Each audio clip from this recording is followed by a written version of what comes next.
CBSE class 12 chemistry हमारा chapter है chemical kinetics और उसमें हमारा अगला क्वेश्चन है क्वेश्चन नंबर 87।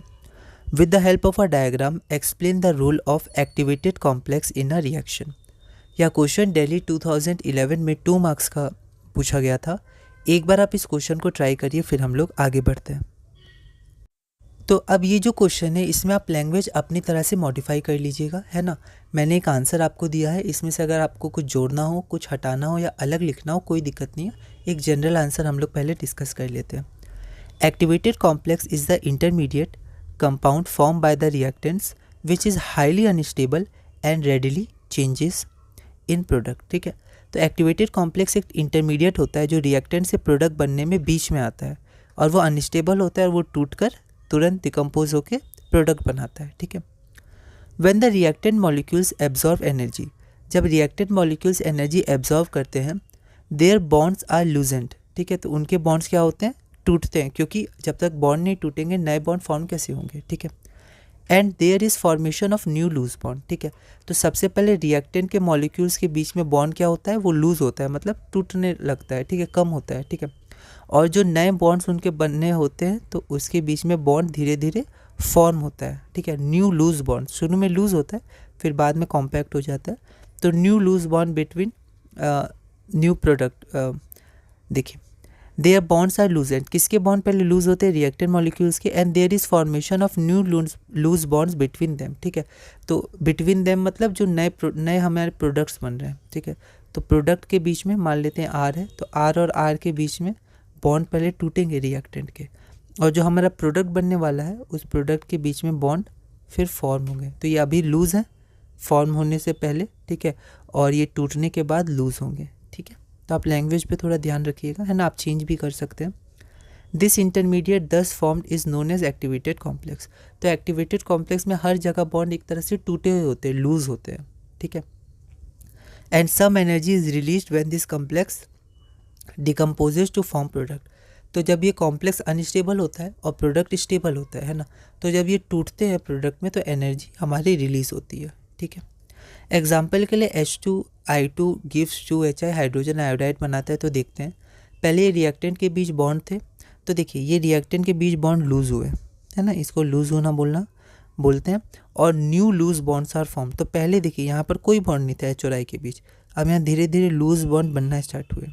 ठीक है, समय के साथ क्या होगा, ये जो लूज बॉन्ड थे ये और लूज होंगे और ये टूट जाएंगे।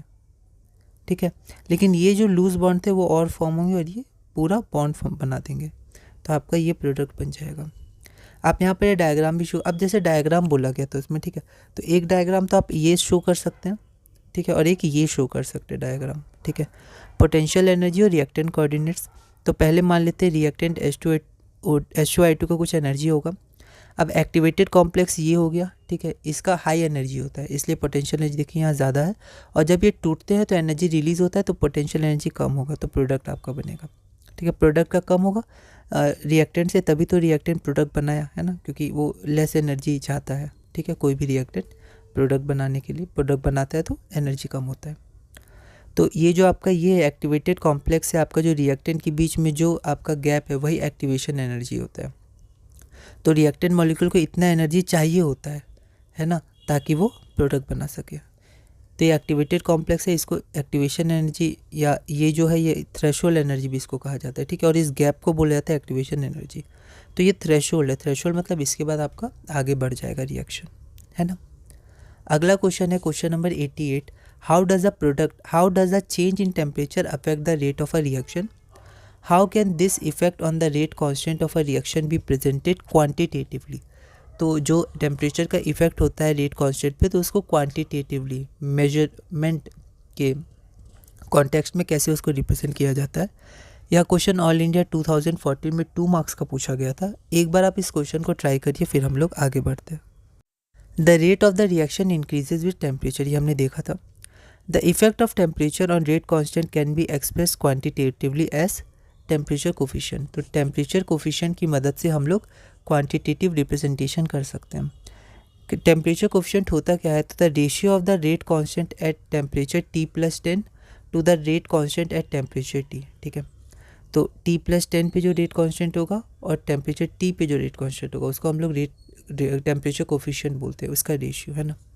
It is observe that for a chemical reaction with rise in temperature by 10 degree, 10 degree rise होगा, ठीक है। मतलब डिफरेंस है 10 डिग्री, तो आप इसको 10 केल्विन मान सकते हो, कोई डिफरेंस पे यूनिट कोई भी आप रख सकते हैं।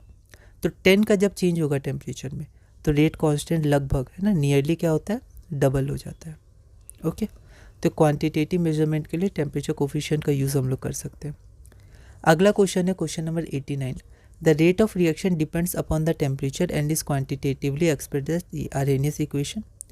If a graph is plotted between log k and 1/t, write the expression for slope.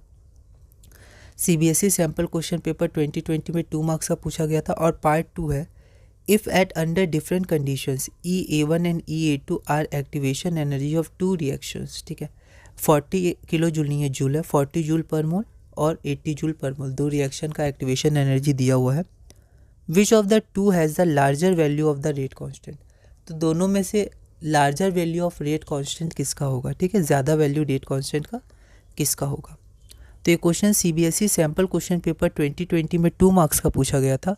एक बार आप इस क्वेश्चन को ट्राई करिए, फिर हम लोग आगे बढ़ते हैं। तो यहाँ पर जो हमारे पास इक्वेशन है वो इस फॉर्म में, इसको 1 मान लिया, ठीक है।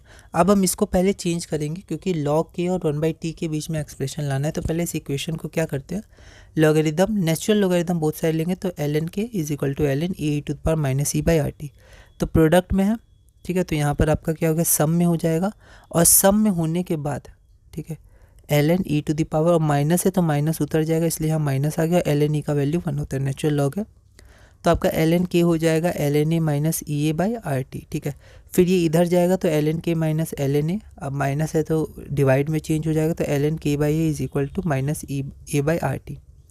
अब जैसे हम लोग ln को लॉग में चेंज करेंगे तो ये हो जाएगा 2.303 log k/a, है ना, LHS, और 2.303 को हम लोग RHS में ले जाएंगे, तो यहाँ पर RHS में ये हो जाएगा -EA/RT -EA/2.303 R into 1/t, और फिर log k/a को लिख देंगे log k - log a, फिर माइनस log a को उधर ले जाएंगे तो प्लस log a, ठीक है। तो मैंने कुछ स्टेप छोड़ दिए, आप इसको देख सकते हैं, तो आपका ये इक्वेशन आ जाएगा। अब इस इक्वेशन को हम लोग कंपेयर करेंगे इक्वेशन स्ट्रेट लाइन के इक्वेशन के साथ, y is equal to mx plus c, तो यहाँ पर आपका स्लोप आ जाएगा -EA/2.303 R। अब इस इक्वेशन का ऐसे यूज़ हुआ नहीं, तो आप इसको छोड़ भी सकते हैं, ठीक है। तो ये आपका स्लोप हो गया।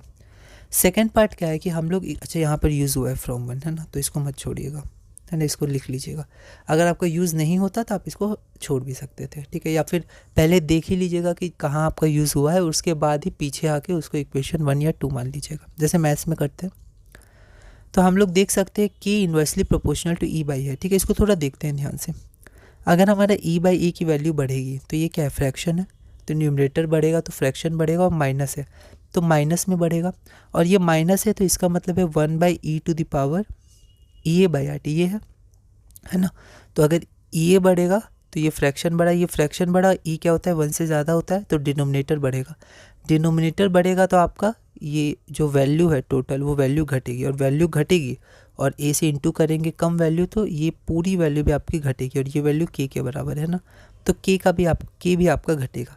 तो अगर एक्टिवेशन एनर्जी आपकी बढ़ेगी तो आपकी K की वैल्यू घटेगी, ठीक है। तो K is inversely proportional to 1/EA, है ना। अब गिवन हमारे पास क्या है, तो एक्टिवेशन एनर्जी फर्स्ट रिएक्शन की 40 जूल पर मोल, और एक्टिवेशन एनर्जी सेकंड रिएक्शन की 80 जूल पर मोल, ठीक है। तो अब रिएक्शन 1, ठीक है, यहाँ पर थोड़ा सा गलती हुआ, रिएक्शन 1 लिखना था EA1 की जगह, क्योंकि रिएक्शन 1 का स्मॉलर वैल्यू है EA1 का, तो थोड़ा स्पेस देके और लैंग्वेज आप पहले सोच लीजिएगा, फिर आप लिखिएगा, है ना, जल्दबाजी नहीं करेंगे हम लोग। Reaction 1 has smaller value of activation energy, thus reaction 1 has higher value of rate constant, क्योंकि रेट कांस्टेंट इन्वर्सली प्रोपोर्शनल है। तो एक्टिवेशन एनर्जी की वैल्यू अगर कम है तो रेट कांस्टेंट आपका ज़्यादा है वैल्यू। और हमसे पूछा क्या है, हमसे पूछा which of the two has larger value of the rate constant, ठीक है। अगला क्वेश्चन हम लोग देखते हैं, क्वेश्चन नंबर 90। एक हमारे पास रिएक्शन है R से P, ठीक है। तो R से P इज़ अ रिएक्शन, ठीक है। Predict the order, what does the slope indicate, ठीक है। सेकेंड पार्ट है द रेट कांस्टेंट क्वाड्रुपल्स। अब देखिए इस तरह के क्वेश्चंस आएंगे, ठीक है, इनको एक बार आप देख लीजिएगा, बाकी आसान है। The rate of a reaction quadruples when temperature changes from 293 kelvin to 313 kelvin. Calculate the activation energy assuming that it does not change with time. R की वैल्यू आपको दी हुई है।